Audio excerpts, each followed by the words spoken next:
Hello students, today we are starting our second lesson, Lost Spring, Stories of Stolen Childhood। तो पहले इसके title को देख लेते हैं। Lost spring, spring is a season, एक मौसम स्प्रिंग होता है जिसको बसंत कहते हैं। और लॉस्ट स्प्रिंग मतलब खोया हुआ बसंत। स्टोरीज ऑफ स्टोलन चाइल्डहुड इसके टाइटल को और ज़्यादा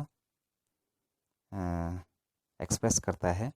stories of stolen childhood means कहानियाँ खोए हुए बचपनों की।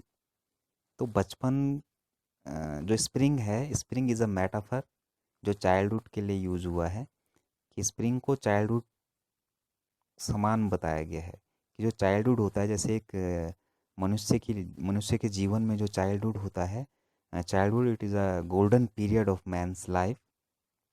किसी भी के भी जीवन में चाइल्डहुड जो बचपन होता है वो बसंत के समान होता है, सबसे अच्छा पीरियड उसको कहा जाता है। लेकिन ये कहानियाँ हैं उन बच्चों की जिन्होंने अपना बचपन नहीं देखा, बचपन नहीं जिया, और कैसे जो है, जो राइटर है इन बच्चों से मिलती है और उनके बारे में जानती है, और इस टेक्स्ट में उसने लिखा है। Anisum, 1964, was born in Rourkela and spent her childhood and adolescence in Hyderabad. She received her education in Hyderabad and in the United States of America. Her parents were both writers. Anis Sung began her career as a writer in India. She has been an editor and columnist for major newspapers in India and abroad and has authored several books. The following is an excerpt from her book titled Lost Spring Stories of Stolen Childhood. Here she analyzes the grinding poverty and traditions which condemn these children to a life of exploitations। तो अनिजंग जो 1964 में पैदा हुई राउरकेला में, बचपन भी और जो एडोलसेंस है, एडोलसेंस जो एडोलसेंस होता है उसको किशोर अवस्था कहते हैं, टीनेज जो होती है उसको कहते हैं। हैदराबाद में, और फिर ऐसी got her education in Hyderabad and then United State of America. Parents जो थे बोथ वर राइटर, और न्यूज़पेपर में कॉलमनिस्ट थी, कॉलम लिखती थी, एडिटर थी बहुत सारे न्यूज़पेपर्स की इंडिया में और अब्रॉड में, और बहुत सारी बुक्स सी ऑथर्ड। फिर ये आता है कि जो ये लेसन है जो लिया गया है वो lost spring stories of stolen childhood नाम की बुक से लिया गया है, जिसमें जो एनालाइज करती हैं राइटर, वो करती हैं ग्राइंडिंग पॉवर्टी एंड ट्रेडिशंस, कि भारत में किस तरीके से जो पॉवर्टी है, ग्राइंडिंग पॉवर्टी है, और ट्रेडिशंस हैं जो इन बच्चों को क्या करती हैं, एक्सप्लॉइट करती हैं उनकी लाइफ को और उनके बचपन को।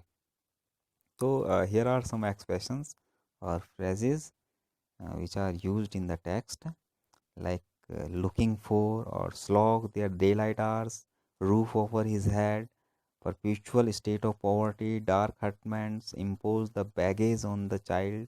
तो ये सारे जो एक्सप्रेशंस हैं ये हम टेक्स्ट में जब पढ़ेंगे तो there meaning will be came in the text. तो जो पहला वो इंसिडेंट बताती हैं, वो बताती हैं समटाइम्स आई फाइंड अ रूपी in the garbage. Why do you do this?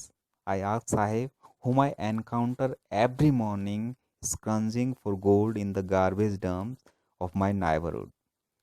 Sahib left his home long ago, set amidst the green fields of Dhaka. His home is not even a distant memory. There were many storms that swept away their fields and homes. His mother tells him that's why they left looking for gold in the big city where now they lives. तो जो साहेब है उनसे वो हर सुबह मिलती हैं, और वो क्या कर रहा होता है गार्बेज में। स्क्रॉन्जिंग का मतलब होता है सर्चिंग, स्क्रॉन्जिंग मीन्स सर्चिंग। अब यहाँ पे गोल्ड है, but that is not real gold. Gold means यहाँ पे है कि जो जो मेटल पीसीज हैं या बोतल होंगी कांच की, वो सारी वो गार्बेज में से ढूंढते हैं ताकि उनको बेचकर अपनी जो डेली ब्रेड है उसको प्राप्त कर सकें सर्वाइवल के लिए। तो इसलिए उनको गोल्ड कहा गया है। Sahib left his home long ago set amidst the green field of Dhaka. तो उनका परिवार जो है ढाका को छोड़कर यहाँ पे आया हुआ है बड़े शहर में। क्यों? Because there were many storms that swept away their fields and homes. क्योंकि वहाँ पे जो स्ट्रॉम्स हैं वो कॉमन हैं and always they swept away their fields and homes. उनके खेतों को, घरों को हमेशा बहा कर ले जाते हैं, उसकी माँ ऐसे बताती है। और इसलिए वो इस बड़े शहर में आ गए हैं अपनी डेली ब्रेड के लिए, यानी इंडिया आ गए हैं वो।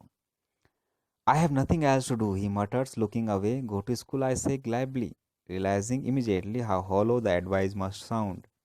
तो जब मैंने उससे पूछा था कि तुम ये सब क्यों करते हो, तो कहता कि I have nothing else to do, मेरे पास कुछ करने के लिए नहीं है। मटर्स, ही मरमर्ड, बड़बड़ाया और दूर देखने लग गया। फिर I told him that go to school, school जाओ। लेकिन तुरंत ही मुझे रियलाइज़ हुआ कि मेरी जो ये एडवाइस है वो कोई रीज़नेबल नहीं थी कि वो स्कूल जाए। There is no school in my neighbourhood, when they build one I will go, but he said that कि कोई भी स्कूल नहीं है मेरे आसपास, तो जब कोई स्कूल बन जाएगा देन आई विल गो। तो राइटर कहते हैं if I start a school will you come, I ask half joking, yes he says smiling proudly. तो राइटर जब कहती हैं कि स्कूल बनाऊंगी तो आओगे, मजाक में जब कहा मैंने, तो ही स्माइल्ड ब्रॉडली, बड़ी सी उसने स्माइल दी और कहा कि हाँ yes I will come. A few days later, I see him running up to me. Is your school ready? It takes longer to build a school, I say, embarrassed at having made a promise that was not meant. जब उसने पूछा, भाग कर आया मेरे पास और कहा कि स्कूल तैयार हो गया आपका, आई वॉन्ट टू कम। तो मैंने बहाना बनाया that no, it takes time. क्या लगता है? टाइम लगता है स्कूल बनने में। और मुझे शर्मिंदगी भी महसूस हुई कि मैंने ऐसा प्रॉमिस उससे किया था, that was not mean. But promise like mine abound in every corner of his bleak world. अब ब्लीक वर्ल्ड यहाँ पे क्या है?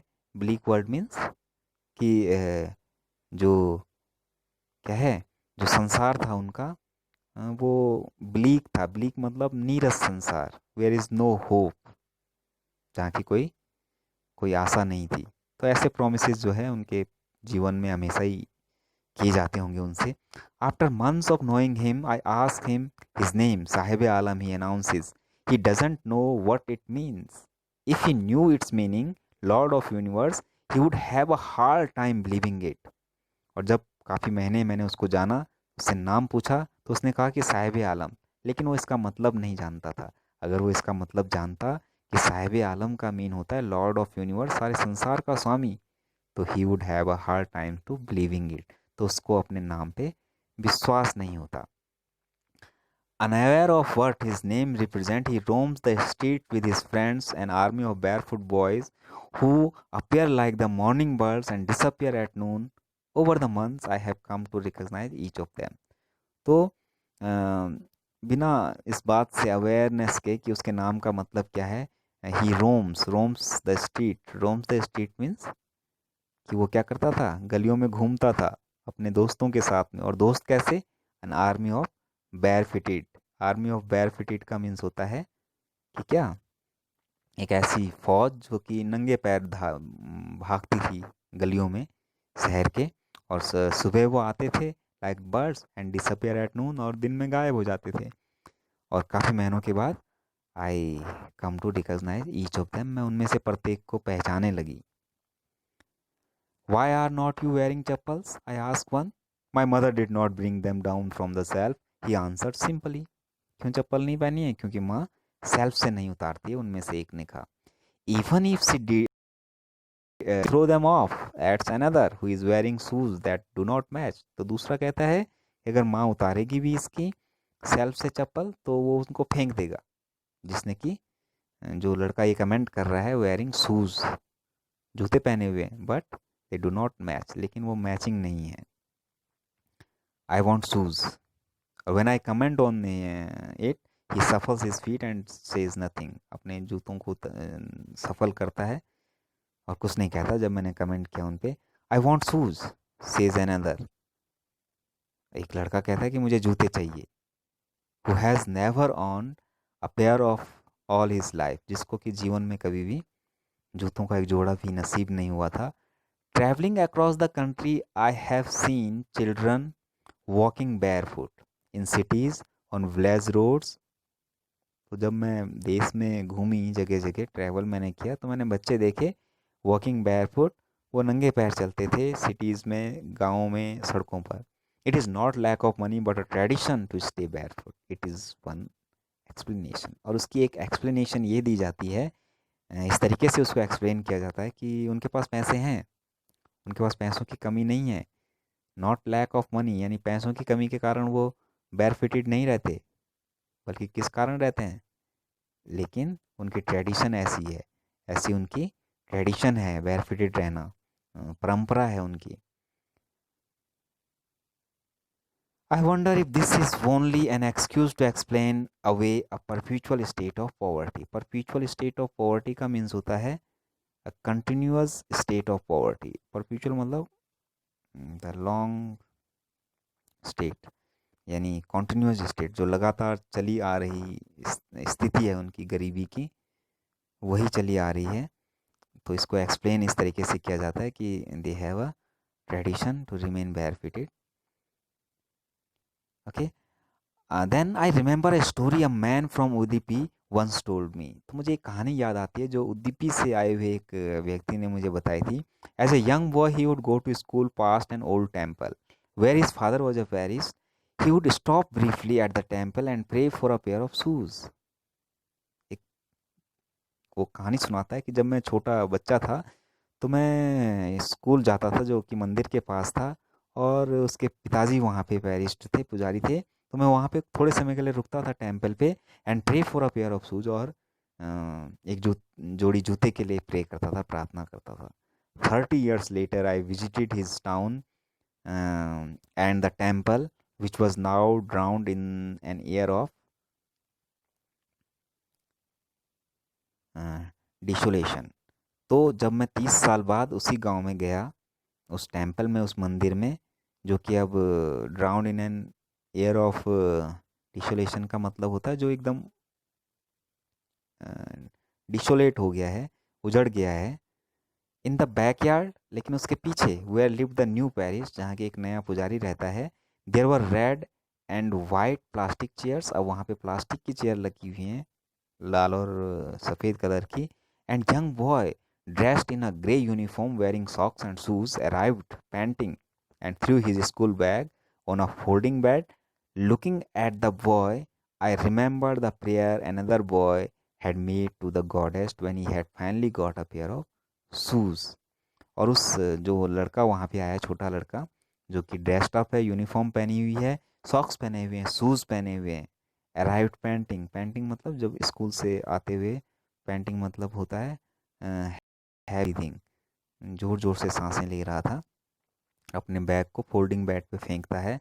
तो मुझे याद आती है उस बच्चे की प्रार्थना, जो उसने, जब उसको जूते मिले थे, अ pair of shoes he got, तो उसने फाइनली जो प्रेयर की थी गॉडेस से, देवी से, तो क्या प्रेयर थी वो? Let me never lose them, कि ये जूते कभी ना खोए मुझसे। The goddess had granted his prayer. Young boys like the son of the parish now war shoes, but many others like the rag pickers in my neighbourhood remain shoelace. अब उस Paris के बच्चे के पास तो जूते हैं, क्योंकि प्रार्थना की हुई थी जूतों के लिए, और granted by the goddess, goddess ने उस प्रार्थना को स्वीकार भी किया था। लेकिन the many others boys, the rag pickers, जो कूड़ा उठाने वाले थे मेरे नाइबरहुड में, वो अभी भी क्या हैं? देवर रिमेन शूलेस, वो अभी भी बेयर फिटेड हैं, शूलेस हैं। तो students, that's all for today. Thank you.